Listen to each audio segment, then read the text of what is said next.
Gabriel, a mí en la materia Sociedad de Estado del CBC de la UBA me enseñaron que con Perón se desarrolló la industria nacional y se dejó atrás el modelo agroexportador. ¿Qué tenés para decirme sobre eso? Falso, son dos mitos, o mejor dicho, un mito y medio. Para esto me tengo que remitir a lo que expliqué en el video anterior, el inicio de la decadencia argentina. Entre 1880, 1875, 1880 y 1930, Argentina creció durante 50 años seguidos a la fabulosa tasa del 5% anual.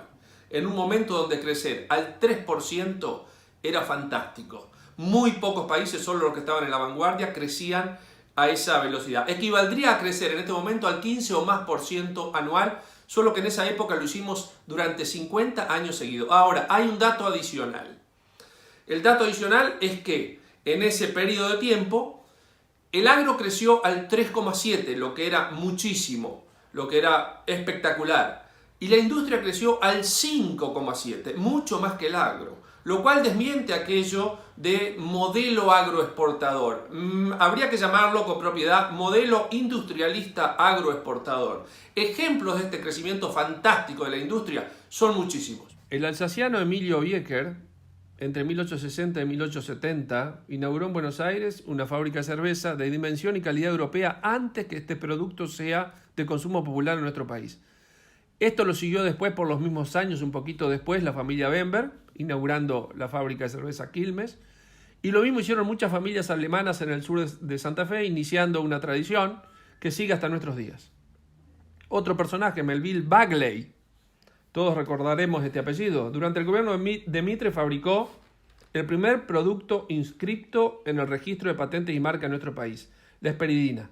Y más tarde incursionó en la industria alimenticia gracias a una eliminación de impuestos para importar máquinas para hacer galletitas. Su primera galletita fue Lola, que tuvo mucho éxito y además era usada en hospitales y sanatorios. Cuando alguien palmaba, los enfermeros solían decir, este no quiere más Lola, y de ahí quedó la frase. Otras galletitas de esta empresa, Mellizas, Rumba, Amor, Criollitas, Rex, Traviata, en fin, muchísimas. La familia Noel, en el año 45, arrancó con el sol, era época de rosas, y a su empresa de dulces, chocolates, etc. iba a comprar Manuelita Rosas, pero en el 65 esta empresa se transformó en la empresa Noel, primera fábrica argentina de dulces y chocolate de dimensiones.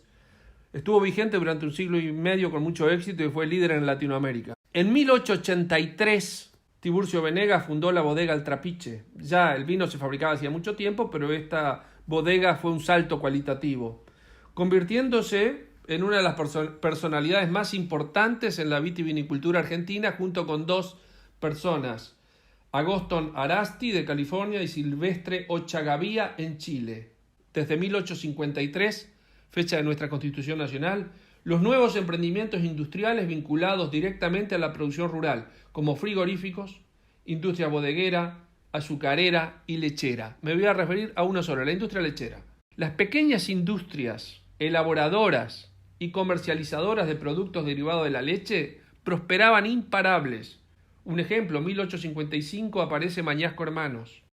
Un poco más tarde, suena una explosión alrededor de las estaciones de tren. Por ejemplo, los suecos Svensson, la Escandinavia, la Delicia, en las estaciones Gándara, Jepener y Florencio Varela respectivamente. Italianos como Rinaldini en la estación Marcos Paz. Ingleses como Coan o Mahon en la estación Altamirano. Daneses como Larsen y Oysen en la estación Chascomús. Argentinos como Jorge Guerrero en la estación Guerrero. O La Martona en Vicente Casares entre Montegrande y Cañuelas. En 1884...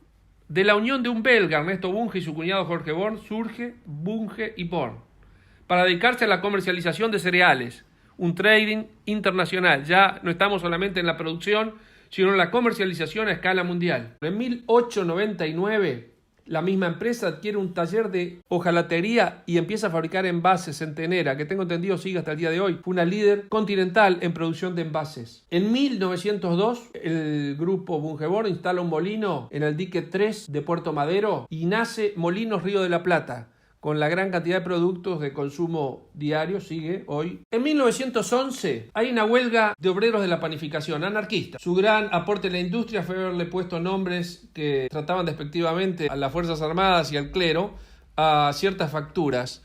Entonces, los cañoncitos, los vigilantes, bola de fraile, suspiro de monja, etc. Bueno, Torcuato Di Tella se cansó de estas huelgas, tenía una panadería e inventó una máquina amasadora de pan. Fue tal su éxito nacional e internacional que tuvo que hacer una industria para fabricar esa máquina amasadora de pan. Se llamó Sección Industrial Amasadoras Mecánicas, SIAM. Empezó fabricando máquinas amasadoras, siguió fabricando heladeras, cocinas, autos, motos, etcétera, etcétera. La empresa SIAM es una metáfora de lo que no debe hacerse. Surgió en un país libre y empezó a decaer en un país con industria protegida. Los hijos de Torcuato Di Tella mordieron el anzuelo. La empresa quebró en 1972 y los hijos se reciclaron como políticos, uno en el gobierno de Menem y otro en el gobierno de los Kirchner. Otros ejemplos. Bartolomé Long inventó en 1875 la desgranadora argentina en Colonia Hessler, Santa Fe. En 1917 aparece la primer cosechadora autopropulsada del mundo. La inventó José Frick en Pigüé. Suele decirse que la primer cosechadora autopropulsada del mundo fue la Rotaña, que en realidad fue creada 10 años después. Es verdad que la Rotaña estuvo mejor protegida por patentes y atrás de esa cosechadora autopropulsada después surgió una fábrica. En 1878 Nicolás Schneider fabrica el primer arado en Esperanza. Jacobo Pauser, un alemán, en 1867 creó un emporio de artes gráficas y puso a la actividad editorial argentina en la cima de Iberoamérica por mucho tiempo en esta cuestión. En 1870 Sebastián Bianchetti se hizo presente con sus famosas balanzas que los que tenemos ciertos años hemos visto en los comercios. Pequeñas industrias de cerilla de fósforo prosperaban en Barraca y de la unión de tres de ellas nació en 1889. Surge de estas empresas de cerilla la Compañía General de Fósforo que continúa hasta nuestros días. Empresarios. Teníamos tremendos empresarios como Ernesto Torquins, que invirtieron e impulsaron no solamente pueblos y ciudades como la que lleva su nombre, sino que invirtieron en empresas como la Fundición Zamboni, los astilleros de Berisso, Cerámica Ferrum, Tamet y San Cicena, entre otros emprendimientos. En 1886 lo vemos a este Torquins invirtiendo en ferrocarriles en el norte de Santa Fe, cuando recién llegaban los primeros colonos y empezaba a poblarse la zona. Y también invirtiendo en la exploración y explotación de petróleo en 1886, 87, 88. En 1860, el austrohúngaro Nicolás Mijánovich inicia un imperio naviero que después continúa Dodero. En ese momento teníamos un imperio naviero. Hoy en día la mayor parte de la flota fluvial que transporta por el Paraná está en manos de empresarios paraguayos, porque no se puede competir con los costos argentinos, los impuestos argentinos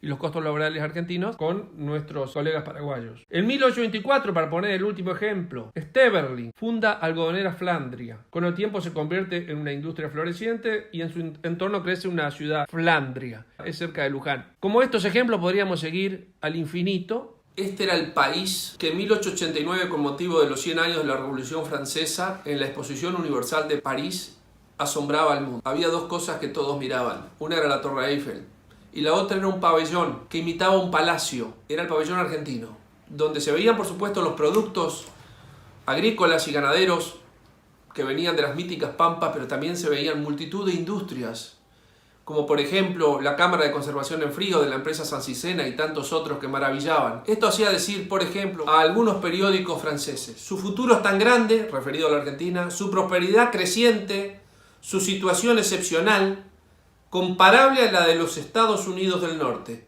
Todo esto se logró en un país que respetó durante esos 50 años, no después, el sistema económico alberdiano plasmado en nuestra Constitución Nacional, que podríamos resumir en 3-4 parámetros: respeto absoluto a la propiedad privada, libertad de comercio, muy pocos impuestos, moneda sana y libertad para producir y trabajar, sin subsidios, sin protecciones, sin transferencia de ingreso, sin redistribución del ingreso.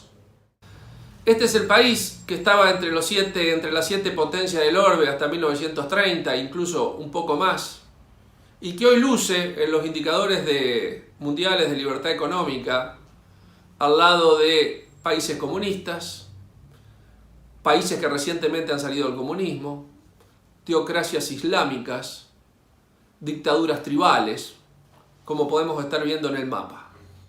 Bien, soy Gabriel Bénica. Te invito a seguirme en mi página de Facebook, Gabriel Bénica, y en mi canal de YouTube, Gabriel Bénica, donde encontrarás este video, otro y algunos otros que seguiremos haciendo.